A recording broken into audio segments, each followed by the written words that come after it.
Hello, everyone. It's Christine from Finding Dharma or Uplift Teachers. And I am coming on here because we did a Zoom call or meeting yesterday with Diana Lomenzo from Tutoring You to Excellence, Kristen VC from Soul Expressions, and Morella. And I'm so sorry, I can't pronounce your last name, Morella, but she's from the New Old School of Music. And we did something to help support educators and parents and children right now in the whole online school shifting during quarantine to new routines and the unexpected, and using mindfulness in order to support that so that we are living our best lives and reducing stress and anxiety and fears. Because the Zoom didn't record, I just wanted to come on and do a quick video to share again what I had shared yesterday, so those of you that weren't able to make the live meeting still had the benefit of some of the tips that I just wanted to share with all of you. So I started off by talking about what mindfulness is. And really what mindfulness is living in the present moment. And often when you say that, you think, well, yeah, we all are living in the present moment. But if you take a minute to think about where your thoughts are at most of the time, most of us aren't living in the present and in the now and thinking only about what we're doing right now in this moment and what's going on around us in this moment. We're either thinking about things that happened in the past and going over and over and over those scenarios, or we're projecting into the future what we need to do, what we think might happen, how we need to plan. So living in the present moment may seem simple, but it really is a challenge for most of us. And like I said, it happens in our thoughts. So what I'm going to be sharing today are some techniques that we can use in order to break out of those cyclical thoughts of past and future to come into the now. And it's really about building an awareness of when we're cycling through those thoughts. In mindfulness, they often call it the monkey mind, where you're bouncing all around. Your head is full of all the things you need to do, all the things you need to deal with, things that happened in the past that you wish you could change, that might be happening again in the future. And so we need to come out of that space and into the quieter, more centered, more empowered space of mindfulness in the present moment. So I'll be sharing with you the breath and how to focus on the breath to do that. We'll be doing the 5-4-3-2-1 technique, also helping you break out of the monkey mind and come back to the present. And both of these we'll talk about how you can do it and how you can do it with your children. Then we'll talk a little bit about changing our beliefs and the thoughts and beliefs that we hold about ourselves, most of them being limiting, disempowering, out of fear, stress, and anxiety, when we really want to be coming from the opposite space of calm, center, compassion, love, empowerment. So we'll be talking about how you can do some things to shift out of those thought patterns. We'll be talking about, I'll share with you how to set realistic goals with your children or for you yourself and all those massive to-do lists we all have. And then the last thing I want to talk about is just learning how to go with the flow and how to empower you and your children to do the same. So let's start with the breath work. And we're actually going to physically go through how you can use your breath and center in on your breath and come back to your breath to quiet and calm the mind and the body. So if you're sitting down, I want you to have both feet planted flat on the floor, and I want you to rest your hands gently in your lap. We're going to close our eyes, and we're just going to focus in on our breath. So start to pay attention to how the air flows into and out of your body. You don't have to change the rhythm of your breath. Keep it very natural, but just bring your focus there. How you breathe in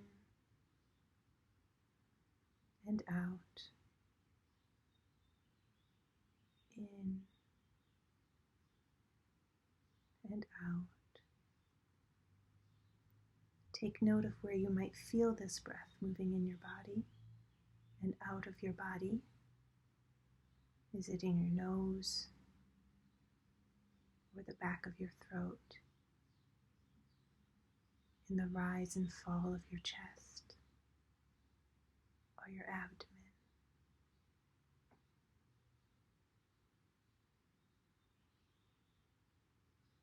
Now, when you practice this on your own, and if you notice your mind wandering, which is totally normal, I want you to come back to the breath.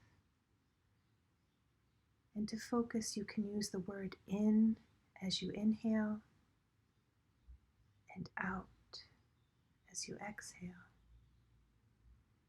In and out. In and out. Good. So slowly come back to awareness. And you can open your eyes. Just check in with how you feel. Do you feel a little calmer? Has your mind quieted down just a little? The breath is a very powerful thing, and it's a tool we all carry with us all the time.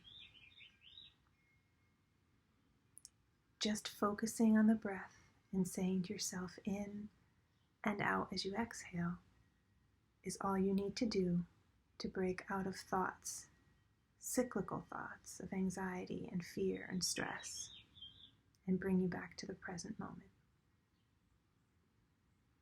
Now, I found some really great resources for smaller children if you want to practice the breath. I have a very good friend who was an elementary school teacher in Hartford who used mindfulness with her young students, and she taught them the Superman breath. So if you want to do this with your little ones, it's the hands on the hips, the red cape flying out and back. In and out. In and out. That's all you need to do with them. There are some really great resources that I found on YouTube too that offer visuals. So one was a box, and it had a little bird that moved up the side of the box for the inhale. You held your breath as the bird moved across the top of the box. You exhaled as it moved down, held.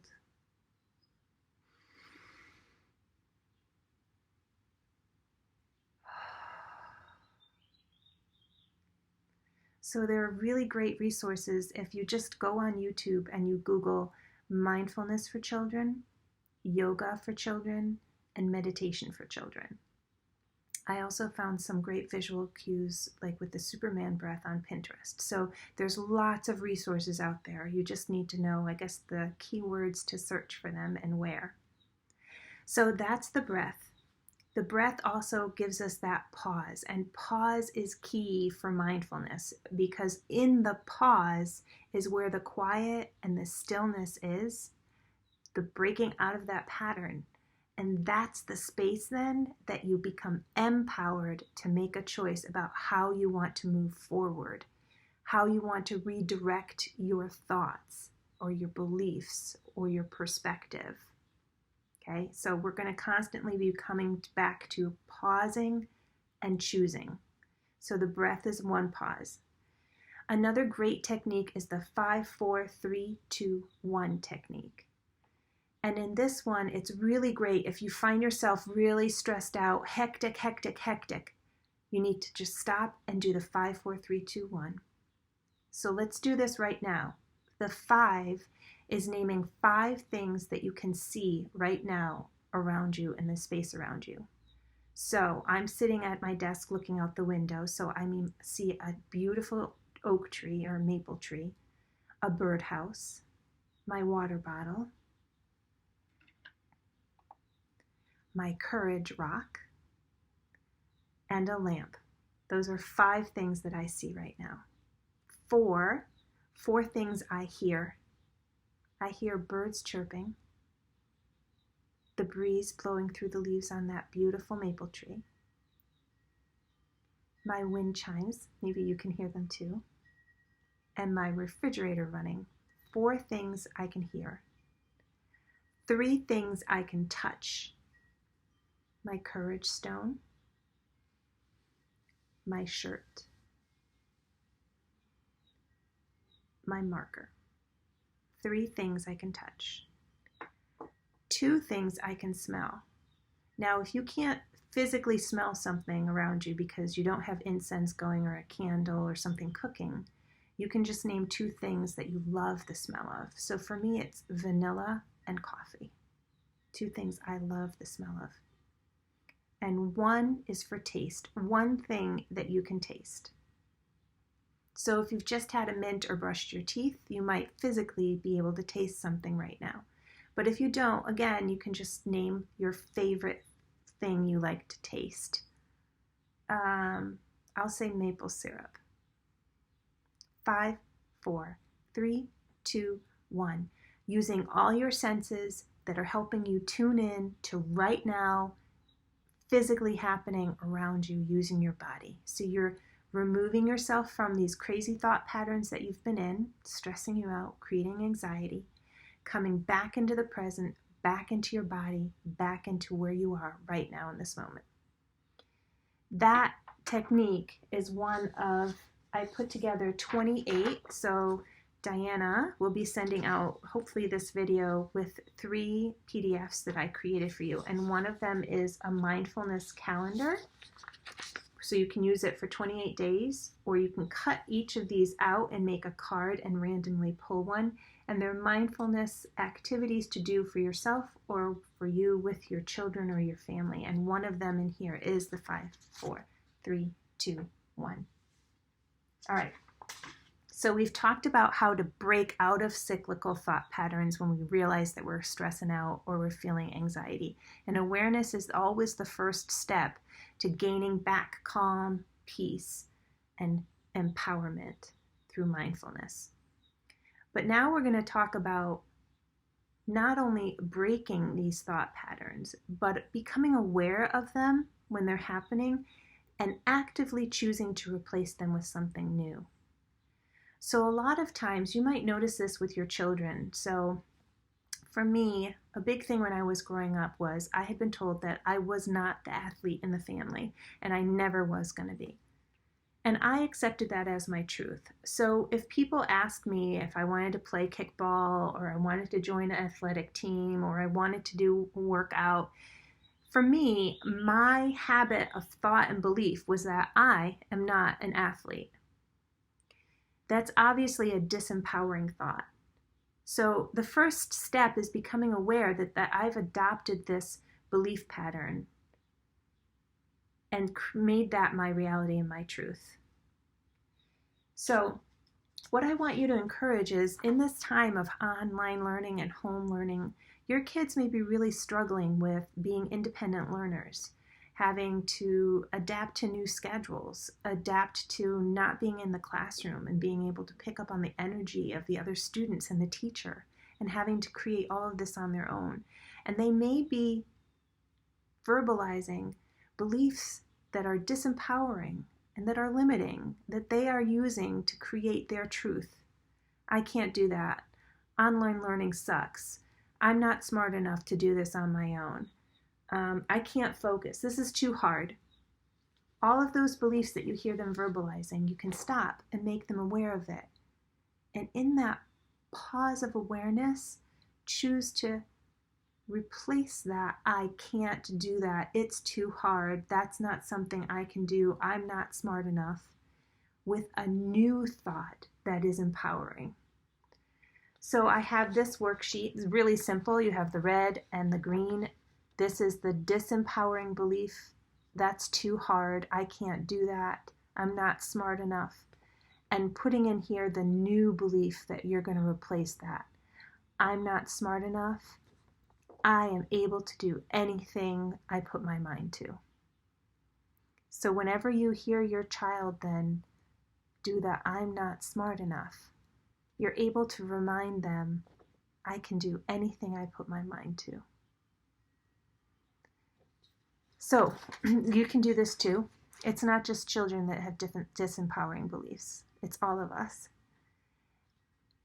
I think the process of just stopping and becoming aware that you have thought patterns like this, beliefs about yourself, I can't lose weight, my metabolism is too slow, I'm too old to do that, whatever the belief is that's limiting, restricting, or disempowering is something that you can choose once you become aware of it to replace with something new. In mindfulness, they talk about, and that this will be one of the PDFs that's sent to you too. In mindfulness, they talk about thought patterns that we all hold. They're very cyclical, right? They come up again and again and again. This belief that I am not enough, for example, can come up in a lot of different situations in your life. I'm not enough, I always screw things up, I never get things done, I never move ahead, everything always falls apart when I try and do something, it never works out right. That's a cyclical thought pattern that we've held on to and repeated in our minds over and over and over again. Think of it like creating a rut in your brain. In mindfulness is when you become aware that you're engaging in that same rhythm of thought, that pattern of thought. And as soon as you do that, you've kind of bumped out of that rut and are in a new place to create a new belief pattern. And we can choose. So from that mindful pause space, you can get back in that rut if you want to. But if that isn't serving you, and that hasn't gotten you anywhere, and it's not benefiting you, you can choose to replace it with something new. And each time you realize that you're in this rut of I'm not enough, it never works out for me, every time you realize that you're in it, you come back to the place of pause, and then you replace with new thought pattern. This rut gets shallower and shallower and shallower and easier to get out of. And eventually, you're going to spend a lot less time here and a lot more time in the positive, empowering thoughts. And that is the power of mindfulness, which gives you the choice, which empowers you to shift, even if it's just the perspective of how you look at things. You may not be able to change your job situation, but you can change how you look at it and how you approach it, your whole perspective. So, thought patterns and belief patterns was the third thing that I talked about. From that, we talked about goal setting. So I found this online, like I said, on Pinterest, and it's called 3 Stars and 1 Wish. The wish is another word for goal. But it's a really great way, and it's the perspective thing. We all have goals that we work towards. And obviously a goal is something we don't have yet. It's something we're not able to do yet. So there's an implied lack in setting a goal because it's not here yet. We don't have it yet. The stars are a really great place to start from before you even talk about achieving that goal. So Diana had talked about in our Zoom yesterday about her nieces and how they love softball. So I use that example. So if you have a child and they've been playing softball for a couple years and she decides that she wants to be the pitcher. Okay, so that's her overall arching goal. She wants to be a pitcher. But let's start with the stars and let's fill in with the things that she's already mastered, that she already has got under her belt that are really great stepping stones for getting to that. So she's been playing every season and practicing every day during that season. And so she's got a lot of practice. She's been working hard with her Aunt Diana on just throwing the ball around 3 days a week to kind of build her arm strength.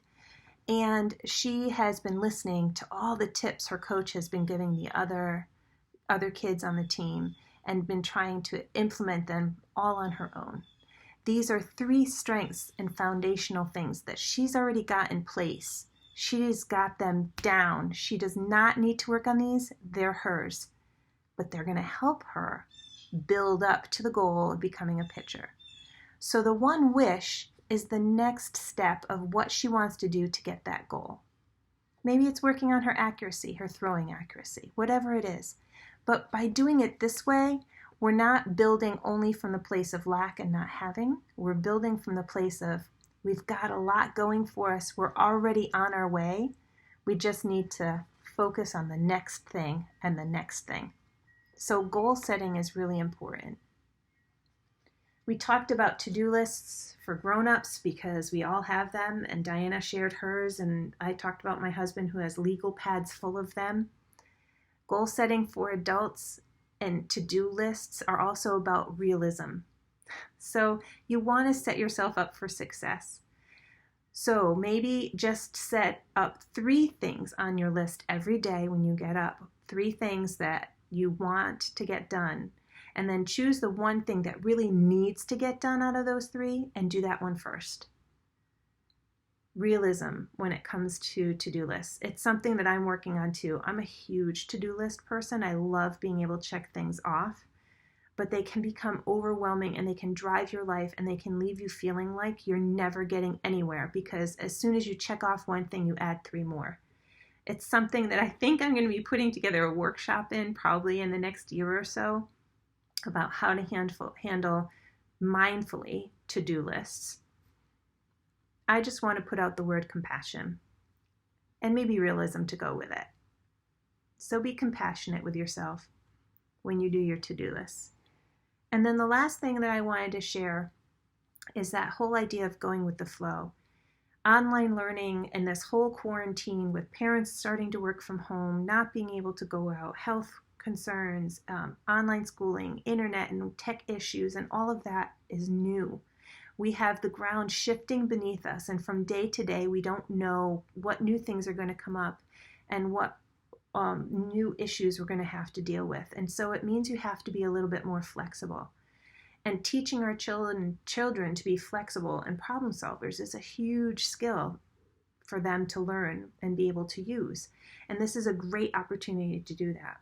So one of the questions that came up is, what do you do with the kids who are so frustrated with online learning because things aren't working out for them, or they're having a really hard time because they can't learn this way and it's just not their learning strength that Zoom meetings speak to? And my suggestion would be is, Morella said she pauses with her children, which is really great. There's no one saying that you have to plow your way through. If you're having a hard time with something like that, you have the choice to take a break, to walk away from it, and then to come back when you're feeling a little bit more refreshed. But you can also come back with a problem-solving technique done. So you can talk to your kids and say things like, what's the problem? Like, what's the issue here, the challenge that you're focused on right now? And let's think together with your children about 3 solutions of what we could do to change that.